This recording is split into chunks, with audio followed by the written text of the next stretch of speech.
So now that we've talked in meteorology about the air that can cause weather to move all around the Earth, now we're getting into the idea of, well, what is weather? When we think of weather, we might think of storms, we might think of sunshine, we might think of cloudy days, sunny days. These are all, yes, examples to weather. However, there's different parts that make up each of these and the reasons why we have weather in the first place. And it all has to do with that big orb that's in the center of our solar system called the sun. Without the sun, we don't have weather. We don't have air movement, as you saw in the last section. Because without that, the uneven heating of the Earth, we don't have air moving from location to location, globally or locally. So the sun not only controls the air and how it moves, it also controls the water and how it moves in our atmosphere. That's why we split this chapter up, or this section up, this unit, into two sections, water and air. We're done talking about the air aspect of weather. Now again, the water aspect of weather, and now that you know the predictable movements of air and water, after that, we'll get into predictions and how meteorologists will take those types of movements and actually make a prediction to what type of weather is going to happen on a daily basis. So we're starting this next section dealing with water in the air. A couple things we want to review from either that you learned previously in this unit or in units that you've learned in earlier grades, like in 7th grade chemistry. I know this came from an earlier section of the unit. We talked about the difference between high pressure and low pressure. Remember that pressure indicates how many air molecules are in a given area. And if you have colder air, generally you're going to have more air pressure, just for the simple fact that there's going to be a larger quantity of air molecules in a location when the air is much colder. The particles start to collect together, they start to bond together, because if they're going to turn from a gas to a liquid, they're going to start forming those bonds where they're going to get close to each other and make that structure of the liquid. Whereas hot air or warmer air usually means these molecules are moving so much faster and so much further apart from each other that they're just kind of spreading out. That's a good example of low pressure, because what it does in that same location, it gives an area of low pressure because there's fewer or a lower quantity of air molecules in that location, meaning the pressure is lower. So low pressure is usually indicated with warmer and hotter air, whereas high pressure is usually indicated with cold air. Now, I'm going to bring this idea back in a few slides to kind of talk about, well, what does that mean when it comes to water in the air? Because all this is talking about is air molecules. So we'll review that and talk about that in a little bit. Another thing I wanted you to just remember, and we didn't talk too much about this year, but in chemistry and the chemistry of water, you got a little bit into the idea of states of matter. States of matter is a cyclical process. And something else, I'll bring up this type of idea of a cyclical process, and change can take place if conditions are right. I'm going to talk about it here in meteorology. I'm also going to talk about it in geology when we start talking about the rock cycle. If conditions are right, the state of the matter can change. So in this case, we're going to talk about water. We're going to focus just on water. If conditions are right, which means temperatures are at the right degree, water can change from a solid, which is an ice cube, to a liquid water, to a gas, which is water vapor. So if you look at the picture on the left, it shows you that cyclical pattern in its own type of water cycle there, solid to liquid to gas, and that's state change because conditions are right. Temperature is going to be the key to all of that. So on the right-hand side, I show you a picture of a graph that you should have seen last year, and if you haven't, this is a good introduction to it. The idea of the melting point and the boiling point of water, and what temperature needs to be and why things stay at a certain temperature when things are melting or when things are boiling. But in the reverse idea, and they don't list it here, if the temperature is increasing, let's say I've got an ice cube and temperature is going up, then obviously it's reaching its melting point, which means it's going to turn from a solid to a liquid. Well, let's say we're going the reverse way.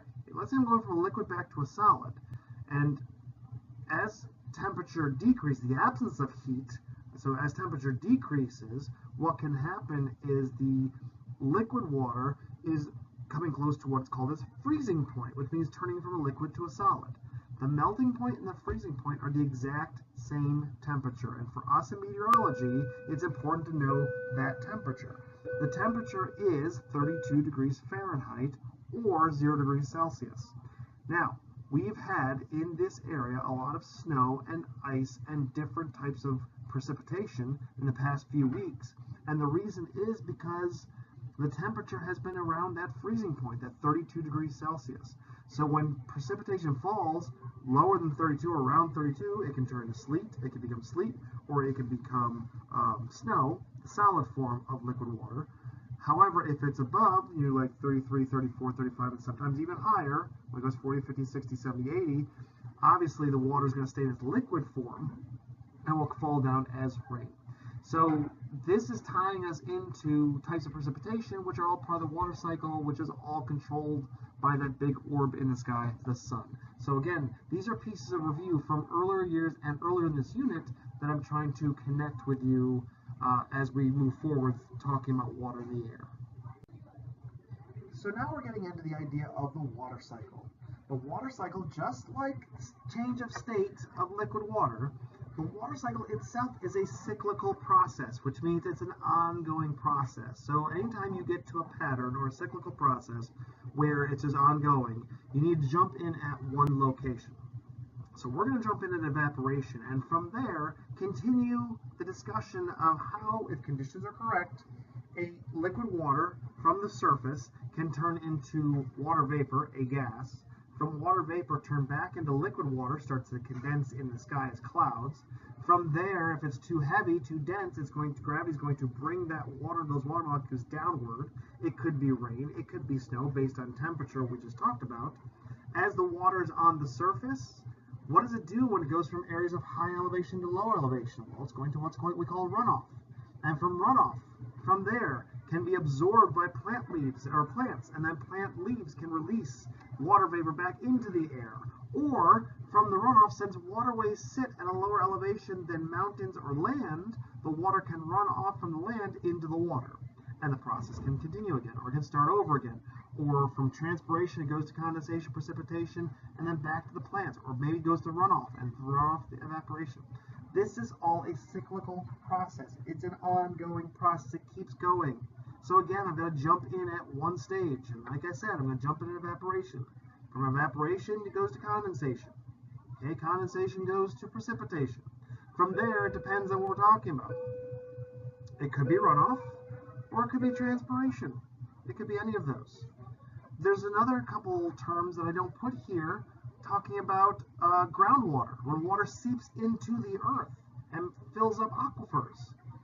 So there's a bunch of different parts of this process, how water can basically continuously cycle through nature. What's causing that cyclical process? Well, you've got solar energy and you've got gravity. So solar energy and gravity are two huge important pieces of the water cycle, even though we don't give them a name.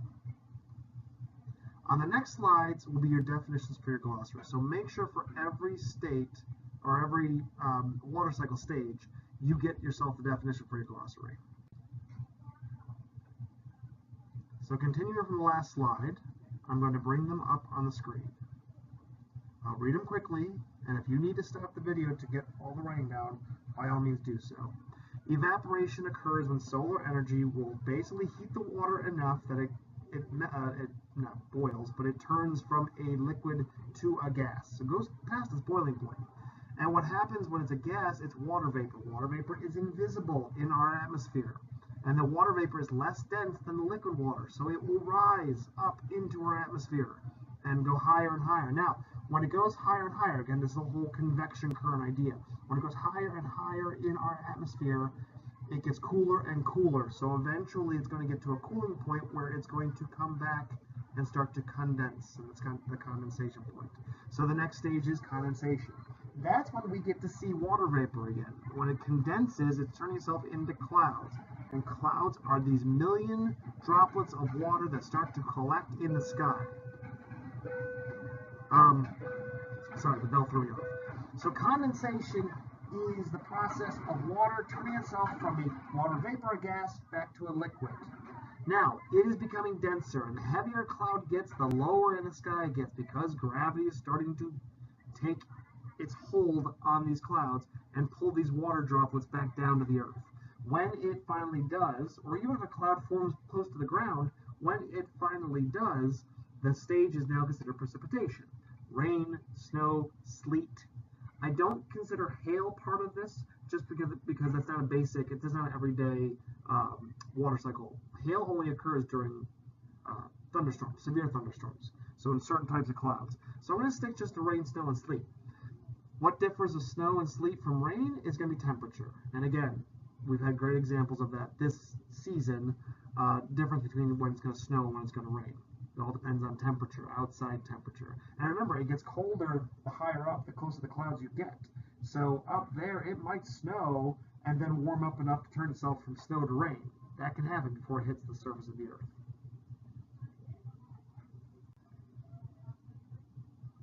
The other definitions are here, runoff and transpiration. Runoff, like I said, water runs from areas that are high elevation to areas of low elevation. Waterways sit at lower elevations than the land itself. That would make sense because if it didn't, water would run over the land more often than not.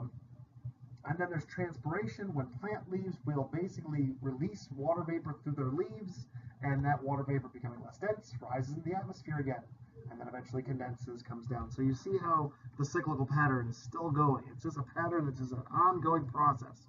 You jump in one spot and you just keep on going and going and going. The benefit of the water cycle is the fact that this is a natural filtering process that we have. Fresh water is so necessary for life of all things on Earth, and we have more salt water on this Earth than fresh water. So when we have these rainstorms, this weather that occurs, it's beneficial because it actually filters out any pollutants, any salt that the water once was on the surface is filtered and comes down as fresh water. And fresh water is what's needed for survival. So here's a question to ponder. What if there was no sun? Would weather exist? Simple answer, no. Because think about it. We talked about air and how it moves because of the uneven heating of the earth. No sun, no uneven heating, cold all the time, would basically be a frozen rock in space. Again, sorry about the bell. Now, attach that to water. Water on the surface, first of all, wouldn't get there without the sun, but first let's just focus on the evaporation aspect. If there's no sun, water freezes. If the temperature would get too low, it would become a solid and just stay solid. If the water was there in the first place, it wouldn't be if the sun was never there. So the sun will heat the water and cause it to evaporate, starting the cycle or keeping the cycle going, if you want to think of it that way. It's the cooling and gravity that starts to bring it back down to the surface so the sun can have its influence on it again. So no, without the sun, there would be no weather. There'd be no air movement. There would be no life on Earth without the sun. So now that we've talked about air, the quantity of air molecules making up pressure, now we get the idea of humidity, which basically means the amount of water vapor or moisture in the air. So think of our localized atmosphere. I'm not talking about the entire globe of the Earth. I'm just talking about our specific location in the troposphere. The air we breathe has a number of different gases. Oxygen, of course, nitrogen, of course, some carbon dioxide, sure, argon, you don't notice it, our bodies don't use it, but water vapor is one of the other gases that's part of our atmosphere. So not only do we take air pressure to find the quantity of air molecules in the area, we also take humidity to measure the amount of water molecules that is also in the air. Because now think about this, gas and air molecules, water molecules and air molecules, they can't take up the same space. They will take up similar spaces, but they can't take up the same space. If you've got too much air molecules, you don't have enough water, and vice versa. So they take up their own entity, they take up their own space within the atmosphere. Now, obviously, with humidity, as more water evaporates, as the sun has its influence on more water on the Earth's surface, obviously the humidity of the air is going to increase. The amount of water vapor in the air is going to increase. That seems like a duh statement because water is increasing in the atmosphere or evaporating away, disappearing from the surface, and it's ending up in the atmosphere. So therefore, evaporation up, humidity up. That's their connection. Another factoid I want you to consider too is the idea that air's ability to hold water is going to depend on temperature. So I put another picture in this idea to give you the idea back to that review page from before to say that, well, if you've got warm air, you've got fewer air molecules in a centralized location. And if you've got cold air, which is the picture on the right, you have more air molecules, a higher quantity, higher pressure, higher quantity of air molecules in that same location. So take a look at the space. In the warm air, there's so much more empty space that allows water vapor molecules to kind of enter those gaps. In the picture on the right, there's not as much open space for water vapor to really form or be there, I guess we could call it. This picture is just showing you air molecules. And if they're so few and far between each other, there's so much more space for water vapor.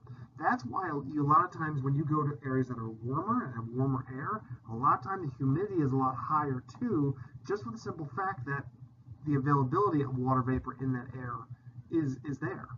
Okay, compared to like the poles or compared to areas of the earth that are a lot colder, or even during these times of winter, or even during our times of winter, when you have when you have cold air surrounding an area, there's very little gaps for water vapor to form.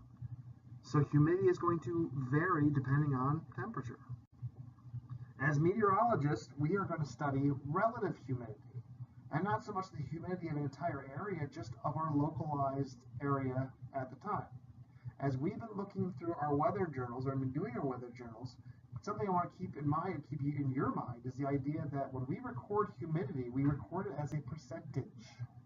So which means that the air can only hold so much water vapor.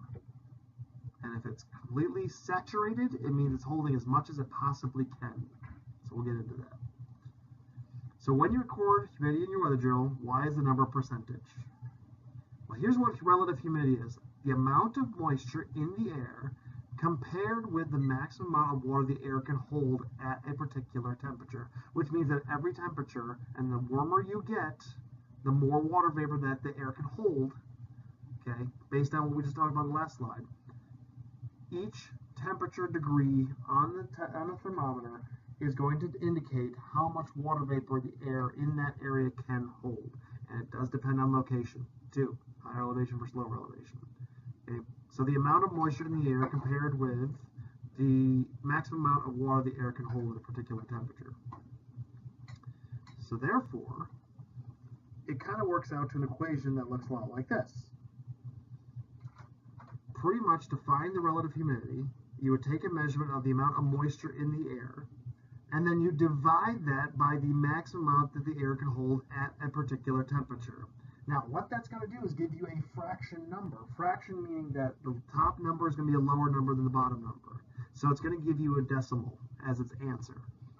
So what you would do with that decimal answer is you multiply by 100, and we'll give you the percentage, which is going to be 100%.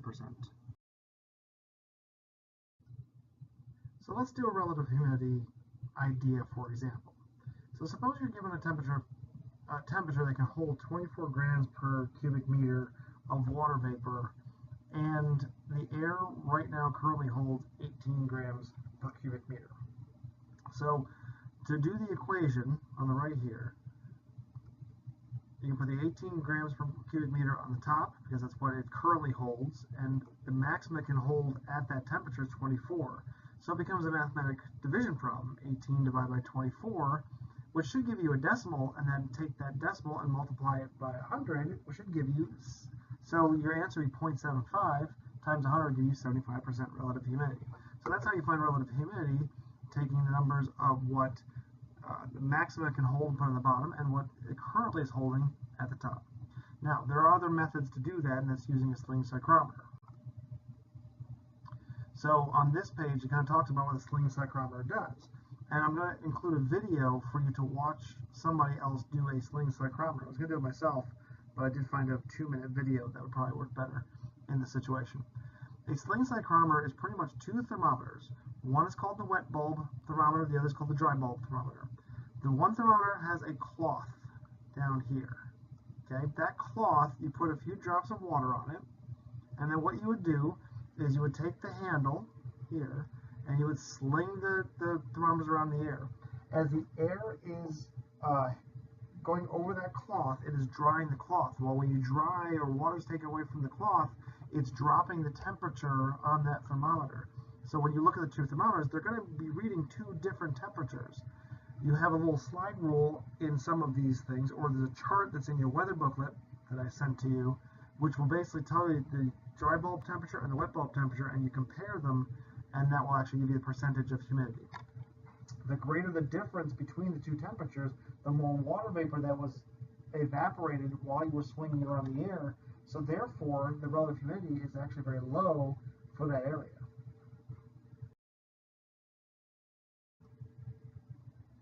Now that we've talked about humidity, relative humidity, and how to measure it as a meteorologist, now we get to the idea of condensation. Condensation is going to be that other water cycle stage that's going to lead us into what creates clouds, and that's what the next slides are all about. So I put a picture of the two towers from a nuclear plant, because we talked to nuclear energy about the fact that those towers are cloud makers, because what they are is steam, heated water that is condensing very quickly because it's hitting the outside temperature of the air, and it's turning itself back to a cloud. So when you look at Limerick and you see the towers of Limerick, then you can basically know that those are steam makers, those are cloud makers, because the water vapor is being turned quickly back from a gas back into a liquid. We see it in our day sky as clouds up in the sky. So there's different types of clouds, and we're going to name each of them and talk about their characteristics. So the clouds you see in the sky are all they are is a collection of millions of tiny water droplets. It's the water vapor, which is invisible, converting itself back into a liquid, and we're seeing that process. That's why when you see steam on a stove, it's the water vapor, the gas that's invisible, turning itself back into a liquid. At warmer temperature, water droplets condense, and what they'll do is they'll condense around other types of particles that are suspended in the air: dust, dirt, salt. So that's why when during like the warmer months, springs and summers, after a rainfall, and you look at, let's say, your parents' windshield, you'll see specks of dirt from where the raindrops fell. That's because in the warmer temperature, sometimes those particles can be suspended in the air, and the water drops will surround around them and then fall, make them more dense and fall in the form of precipitation. Now, the names of the clouds we're going to talk about are all based on location. There's a separate worksheet that I'm going to send you as well that gives you kind of just a quick review of all the different types of clouds and their names and the prefixes that go along with the names. So not only are there certain types like cirrus, cumulus, stratus, and even nimbus, those are, it kind of goes back to what we talked about with the metric system, talking about the meter and the liter and the gram. Those are your root words. And when you add a prefix to them, it actually indicates a little bit of their prefix of their height, their altitude. So let's take a look at each of the types of clouds, at least their root words, and then we can add prefixes to them to give kind of an idea of their location. Cirrus clouds sit high in the sky. These are your wispy clouds that sit very high, usually indicate fair weather. They're set up there very high in altitude, so they're actually more made of solids than they are of liquid droplets, more made of ice crystals because of their altitude. Usually when you see these types of clouds, a beautiful day, the sun is shining through these clouds, it's not blocking the sun out at all, usually indicates fair weather. Now, anytime you add the prefix cirro to any of the types of clouds, the root words we had, like stratus or cumulus, that cirro usually means high altitude clouds. So cirrus clouds by themselves are high altitude clouds. Stratus clouds are lower clouds. They're denser, so they sit lower in the sky. They form in layers. A lot of times the stratus clouds will block out the sun. There's layers of clouds that block out the sun. The prefix strato means low. If you see the either prefix or if nimbus is part of the suffix or if it's the root word, nimbus is usually indicating storm or rain or precipitation of some sort, or snow. It depends what type of precipitation, depends on temperature, what type of precipitation is going to fall. A lot of times nimbus is attached to storm clouds. So when you have nimbostratus clouds, what you have are rain clouds, pretty much. Not all stratus clouds are rain clouds. Sometimes they're just thick clouds that they're not dense enough to fall in the form of precipitation. So nimbostratus is that low rain cloud. Cumulus clouds are the puffy white clouds with flat bottoms. So anytime you draw a picture of a cloud, this is usually the ones I draw. You draw the cumulus clouds because they're easiest to draw. And a lot of times they're going to indicate fair weather. They don't always make rainier weather. However, depending on the size of the cloud, if it gets even puffier, sometimes a cloud can become a storm cloud, what we call a cumulonimbus cloud, also a stratonimbus cloud. But cumulus is usually that puffier cloud. So it will indicate fair weather from time to time, but as more warm air rises, sometimes you can watch a cumulus cloud get taller and higher in altitude in the sky. A lot of time that's a good indicator of stormier weather that's coming. Cumulonimbus clouds are usually your storm clouds. That's where you're getting your lightning and your thunder from. And sometimes, if it's a severe thunderstorm, you can get hail that falls from these clouds. Real quick, at the bottom of it says alto. It's a prefix. It just means a middle cloud. Usually cumulus clouds are alto clouds. They're usually in the middle of the sky. They're usually not high. They're usually not low. They kind of sit there puffy in the middle. And a lot of times if you're looking at clouds and see if you think they look like certain shapes of things, it's usually what you're looking at when you're trying to indicate that.